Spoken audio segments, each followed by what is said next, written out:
That's boy, Joe Beats. Hey, coronavirus, on wani coronavirus. O yamondo. Dol fulbe feñu gonga der min So waran dogi wat dogi wonay dogirde a sodor juude laaba lodda ha laaba ganda be nyamda ganda be jartuda quoi. OK. Ko fayni mawdo dum hulbini suuka, dum suuka ko hulbinte mawdo. Hande ala suuka, ala gadi mawdo. Ko guli payi e ganda fuuda paali. Ha goram ndeysan SK Allah. Ko ken yurmini.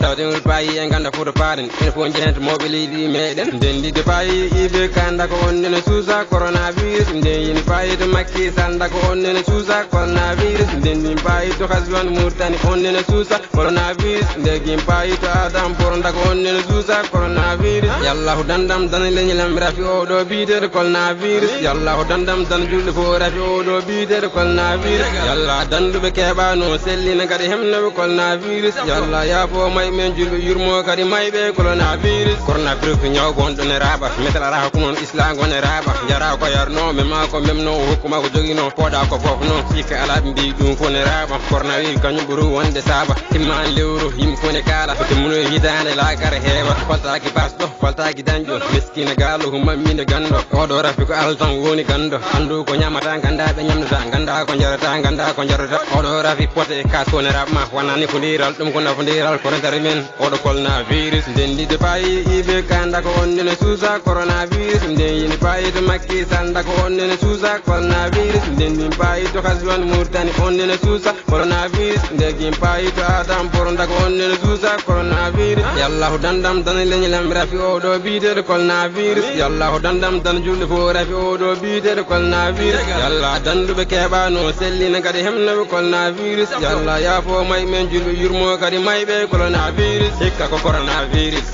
gongol corona tudur wa al wadi fon jogi hen peletur wa al wata badan ko ala luwa ne yimbe goni be gala suwa lutin hemdi mbidembe ko be ciwa ko be heferebe be may be cuma ban cuma nyipane annene cuma de hitande 2020 de do hitane ko andande de hitane 2020 de do hitane ko andande sida ebola ngari bonnirani hono ndani pali 10 kolera ari badani hono ndani turkaba udama wiya julbe kajoyta oran cerati guddama leedel meden jahondirta jamaji guddama julbe men juloyta jere bidigaji guddama yimbe ligota ko kalis kulnimi oɗo coronavirus ko ñande fof temedde jeego maayi kulnimi oɗo coronavirus ko ñande fof uññere neɗɗuɓe keeɓi ndendide payi iɓe kanda ko onnene suusa coronavirus ndeyini payi to makki sanda ko onnene suusa coronavirus ndendin payi to haswan murtani onnene suusa coronavirus ndegim payi to adam poronda ko onnene suusa coronavirus yallahu dandam dan leñilam rafi oɗo biidede coronavirus yallahu dandam dan julde fof rafi oɗo biidede coronavirus yalla danduɓe keɓano sellina kadi hemnoɓe coronavirus yalla ya fo may men julɓe yurmo kadi mayɓe coronavirus. OK, dédicace sida ebola choléra paludis redu musandu hore musande koyde musande keji musanki. OK, mangal ñabbuji an dédicace daga ɗo quoi dédicace mo de ha dédicace mo de ay o nangiri de coronavirus.